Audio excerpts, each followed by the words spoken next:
An abandoned bungalow. This happened last year. Me and a couple of other friends decided to explore an old bungalow in my locality which was supposed to be haunted. Now when people see an abandoned bungalow they think it's haunted, but people like to talk, don't they? We didn't believe a word of the place being haunted and decided to explore for ourselves. I stay in a bungalow which is near the abandoned one, so we decided to have a sleepover at my place and then sneak out during the night, have a look, snap a few pictures and return back. My mom had gone to Pune for a relative's marriage, so that made the sneaking out easy. It was the summer holidays and we had a lot of fun. There were three of us, me, my friend Shivani and another friend Vidya. Some background about the house: it has been uninhabited since as long as I can remember. The current owner of the bungalow is in the United States and doesn't care about it. Maybe they are selling it to some builder next year. It's a pretty desolate place. It's at the very end of the road and has a wasteland behind it. Not many people care about it anymore. It's been long forgotten except when people talk about ghosts. It is said that the ghost of some previous owner haunts the place. You can hear laughing in there, the gate opening and closing by itself, and the glow of old oil lamps when no one is inside. It was just too tempting for us to stay away from. We decided to reach there at around 7:30 so it would be sufficiently dark and not too late. The bungalow is quite the picture of carelessness. The walls were covered with algae, the weeds had overgrown and the thorns of some plants made it difficult to walk without getting your lower legs scratched. Foolishly I had worn shorts, and my legs were cut and bleeding by the time we walked the distance of about 3 meters from the gate to the front door. It was a moonless night, and it is said that at such times the spirits are unrestricted by the veil between the living and the dead. Nevertheless, we decided to go in using the windows, since the door had a big rusty lock on it. The windows were very old and seemed to belong to the times long gone by and did not have any glass on them, which made getting in rather easy. Shivani was the first to go in, followed by me and Vidya. We switched on the flashlights on our cell phones, which filled the interior in an eerie light. I had this feeling of sudden sadness and that someone was watching me. I brushed it off as being guilty about trespassing in someone else's property. The feeling continued and it felt like someone was playing a voyeur on me. It was a sick feeling. As we were taking a look inside, I was constantly turning my head around to check if there was someone behind me. Vidya asked me what was wrong. I told her and Shivani about it, and Vidya agreed that she felt the same. Shivani said I needed to relax.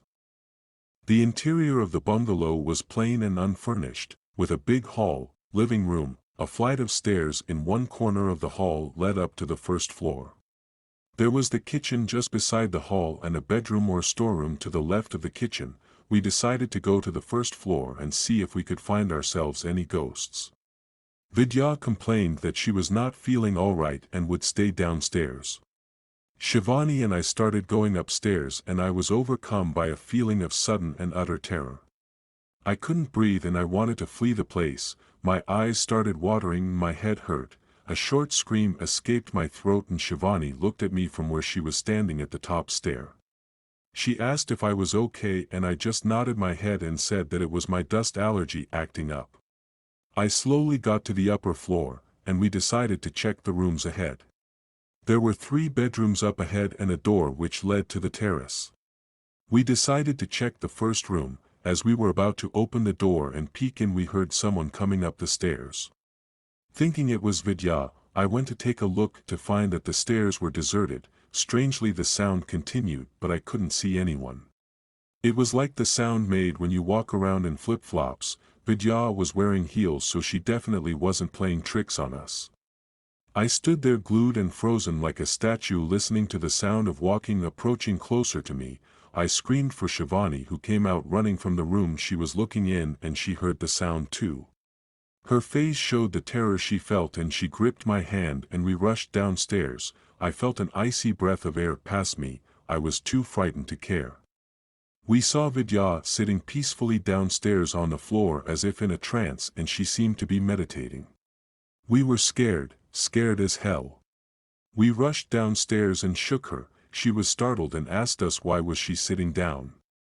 She seemed genuinely confused. and as we were thinking about the situation we heard someone laughing upstairs and ran out of the house through the windows. We ran really hard, I had a stitch in my side and was sweating. When we stopped to catch our breath, I took a look at my friends and was shocked to see that Vidya's face was deathly pale. Her pupils had dilated to such an extent that they nearly covered her hazel irises. She was bathed in sweat, and when I felt her forehead she had a high fever. She seemed to have gone in that trance-like state again. I shook her and asked her if she was okay. She said she felt sick and groaned. She had to puke, she didn't feel all right at all. We went home to let her get some rest. Back home, she flopped down on the bed in my room and seemed to have slept immediately. Shivani and I discussed the events that took place and wondered if the ghost would follow us. Deciding that it wasn't a possibility, we went to the kitchen to make something for dinner and wait for Vidya while she completed her nap. The experience had shaken me and I decided that I would take a bath before I cooked to calm myself down. While undressing, I noticed some scratches near my breasts which definitely were not there earlier. They were shallow and didn't even hurt. I checked my top to see if it was torn while getting in through the windows or anything like that. There wasn't any sign of scratches on it. It just didn't feel normal. Dropping the idea of bathing, I showed the scratches to Shivani. She checked herself to see if she had any scratches on her body, and there were 3 irregular scratches on her stomach. She said she didn't have them earlier. They really looked new as they were bleeding. They didn't hurt as well. We decided to tell this to Vidya and see if she was doing okay. We went to my room and at the door we heard someone moaning in there. Both of us were shaken visibly and slowly opened the door. Vidya was sitting cross-legged on the floor and seemed to be meditating again. This time she was saying something which we had heard as the moaning. I was rooted to the spot. Shivani went and shook her and she got out of the trance-like state again. I went to the kitchen to get some ash from the essence sticks, which is considered to be holy, and put it on Vidya's forehead. Then all of us did a little ritual of praying and asking the spirit to leave her alone. There were no incidents of her getting lost in that state again. When we mentioned to her about the scratches that we had, she checked herself to find scratches on her stomach too. It was too much of a coincidence, and we decided that that was one pervert ghost we had encountered, and on seeing 3 girls it had decided to have some fun. We never told of this incident to anyone, and have not dared to go near the bungalow again. I would have uploaded the photos of my scratches, but they are on a rather private place.